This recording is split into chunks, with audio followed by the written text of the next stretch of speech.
Okay, now we're going from our very first video to our second video. This is our second YouTube video, hat tricks prospecting. And we had taken a rock sizing apparatus and now we're using a dolly pot. This is proper way to use a dolly pot. And a dolly pot I see a lot of times is really hard to manufacture because it's welded, it's got a flat plate and a little handle deal. So, you know, I thought, isn't there an easier way? I've seen them use different kinds of, post hole diggers. I'm like, isn't this like a lot? Like, what's going to happen if I take all the landscaper material away? They don't have any post hole drivers anymore. Like, this is getting much. I'm like, we're going to talk about it because what I'm about to show you is something that I don't want you to abuse, because there's plumbing and lots of different things that we have to have necessary to do our work on the other side of town when we're not mining, and we don't want to get carried away with it. It's like, it makes me sick sometimes. You see these scientists and they buy 1,000 apples and oranges just to smush and go to waste and throw in a trash can, and that's valuable energy to just waste uncontrollable amounts that way just to be cool. I mean, like, it doesn't make, I don't think it's cool. I turn the video off when it makes me sick that way.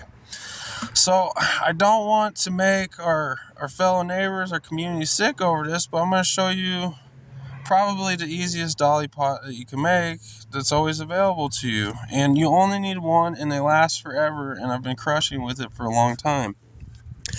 So here's our dolly pot. These cost about $50 because the plumbing's not cheap, but you get a 12-inch, 2.5-inch pipe and a cap. Cap is like $8. The pipe is like $15, $20.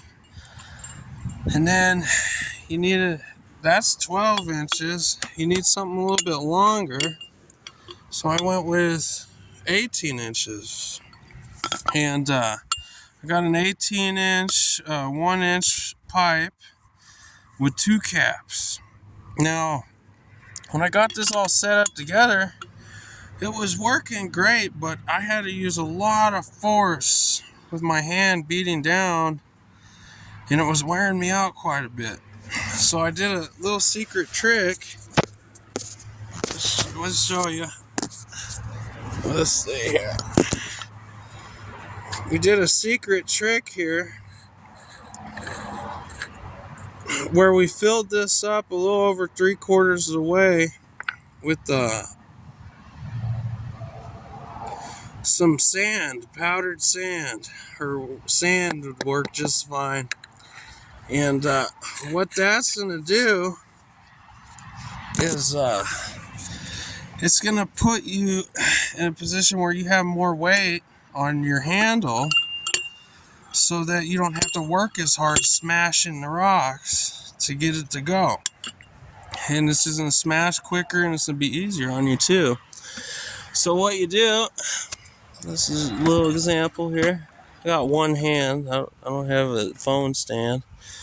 You just stick a rock in. You can stick 2.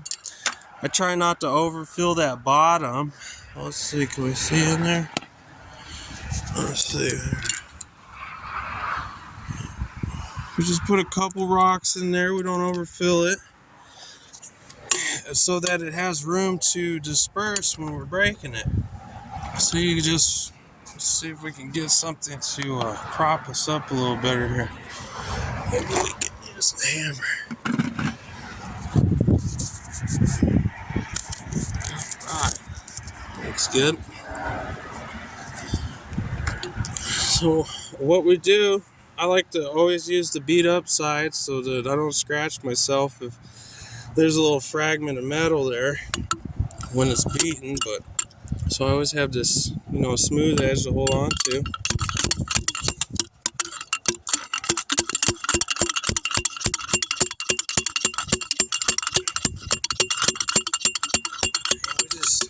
to rotate it and go with it. And you get all this nice little fragmented powder. The gold falls out. And the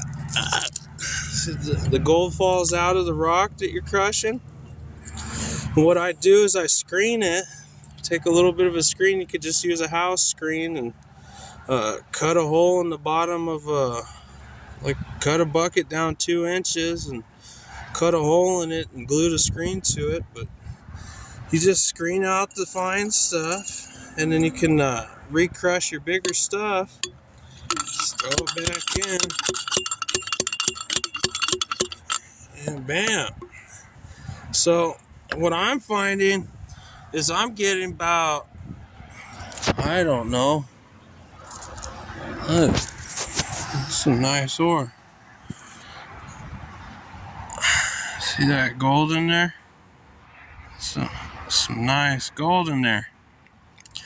I'm getting about, I don't know, 20-30 grams for every 100 grams of ore I do after I pan it. Because I'm going to pan it. And I get, 30 grams of concentrate. I get about half of tungsten crystal. It looks like silica, it looks kind of like calcite, but because it's just as heavy as the gold is, it's a tungsten crystal that I get out of this one. But, oh man, that stuff, it pans out so easy once you get crushed. I got some right in here when it looks like it's panned. Alright. Oh, like, subscribe, leave a comment below. That's our quick little dolly pot. Don't abuse it. You only need one. And it's going to last you a long time, probably your lifetime, if you're not, power driving it too much or getting some kind of, thermal shock where it cracks the steel. But it's all replaceable. So how could you complain? Got 3 caps and 2 tubes, and it crushes everything right up real quick. So that's what we got. Next video is I'm going to show you how to learn panning in the very beginning before you actually start panning. And I think it's a real important video. I hope you watch. See you in the next video.